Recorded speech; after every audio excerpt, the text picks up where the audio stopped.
Nós estamos aqui com o vereador Gilson Jesus, que é pré-candidato do PCdoB e ao mesmo tempo foi o relator da CPI que investigou o contrato da empresa Batista e Vidal.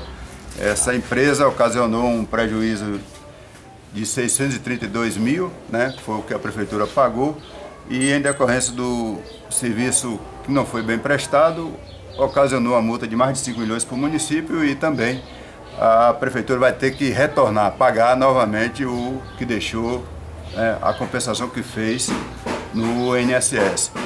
O Gilson, em primeiro lugar, a ação civil pública, que a promotora Genise entrou, os pedidos dela, a solicitação, em tese, ela acatou grande parte do relatório da CPI?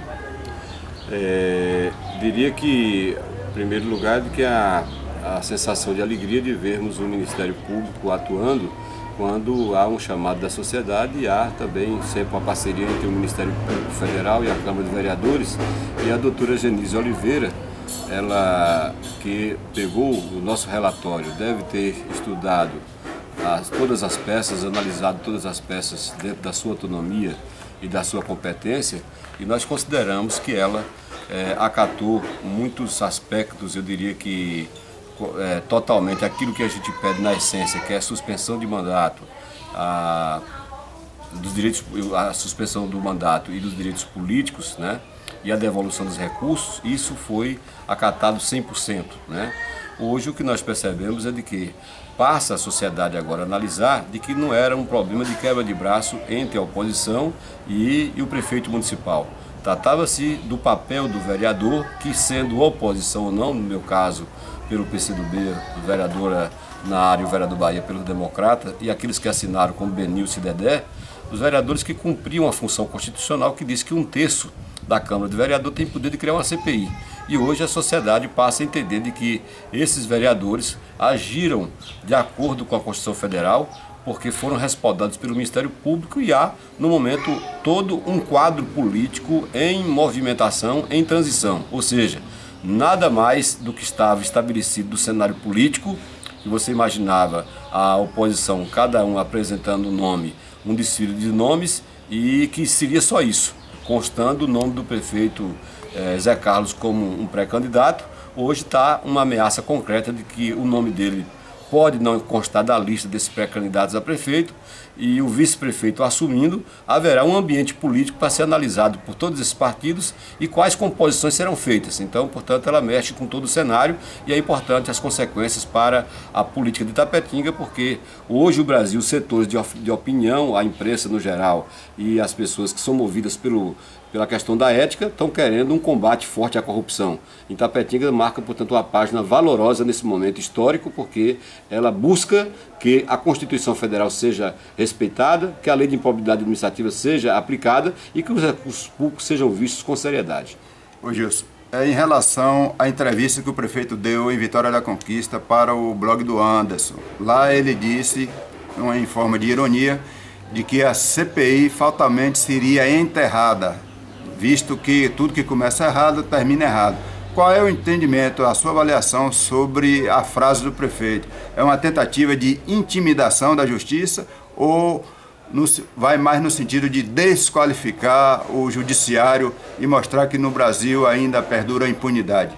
O prefeito é um dos homens que faz a política e que acredita que pode apostar todas as fichas na impunidade. Porque quando ele sabe que um processo está correndo no Ministério Público, em silêncio de justiça, né, que nós não devemos, durante aquele período, nos manifestar sobre o que pode acontecer na visão daquele promotor, daquele juiz, né?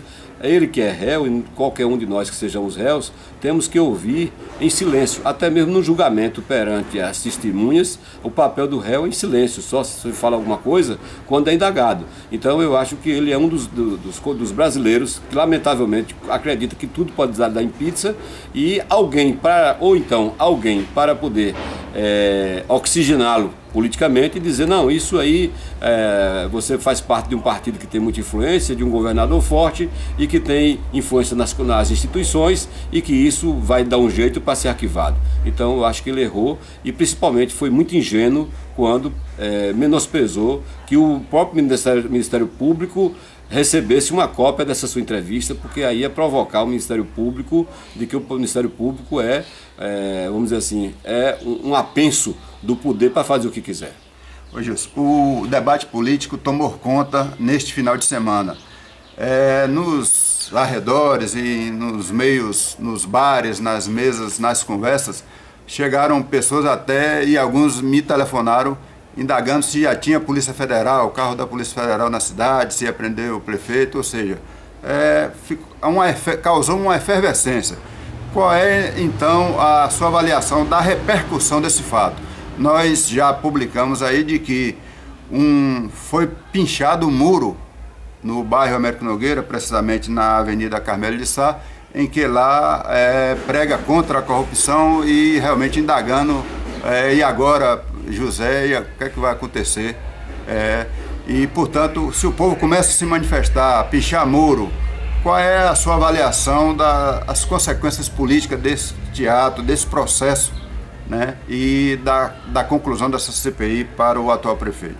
Dentro do imaginário popular, quando nós ontem, após a entrevista na Vida Nova, eu e a vereadora na área, o vereador Bahia, fizemos uma visitação ao centro da cidade, passando pela Praça da Bíblia, descendo a rua Monteiro Lobato, indo à Central de Abastecimento, passando pela Alameda, as pessoas já diziam, segunda-feira o vice já assume, então já existe um clima em que as pessoas entendem de que não há condição moral do prefeito continuar no cargo que está. Então há um sentimento hoje de que as irregularidades foram comprovadas pelo Ministério Público e quando o Ministério Público se manifesta no Brasil afora, todos os brasileiros acompanham que quando o Ministério Público faz uma acusação, dificilmente ele erra e dificilmente vai dar outro prognóstico que não seja aquilo que o Ministério Público está apurando. Então é por isso que na entrevista que eu dei à Vida Nova, eu entendi de que, e acho importante de que o prefeito compreenda que as questões são graves contra ele e que o melhor que ele faz para a sociedade para promover um clima de paz é o seu afastamento de suas funções. Ele espontaneamente pedir afastamento para até a manifestação final da justiça e com isso ele estaria contribuindo com um clima favorável a um processo democrático em que as instituições como a Câmara de Vereadores e o Ministério Público estejam sendo respeitados, certo? Para poder outros políticos tomar isso como exemplo e termos consequências muito importantes do ponto de vista da proteção ao erário público, da ética e da democracia. Exatamente. Do ponto de vista da repercussão com os pré-candidatos, né? Isso eleva o debate no sentido de que o grande compromisso a partir de hoje de todos aqueles que queiram governar a cidade deve ser no sentido de ser transparente, de buscar a legalidade. Isso é um grande exemplo a ser seguido. Eu acho que hoje não se basta dizer que eu quero governar, eu pretendo governar, eu tenho um orgulho de ser um prefeito de Itapetinga.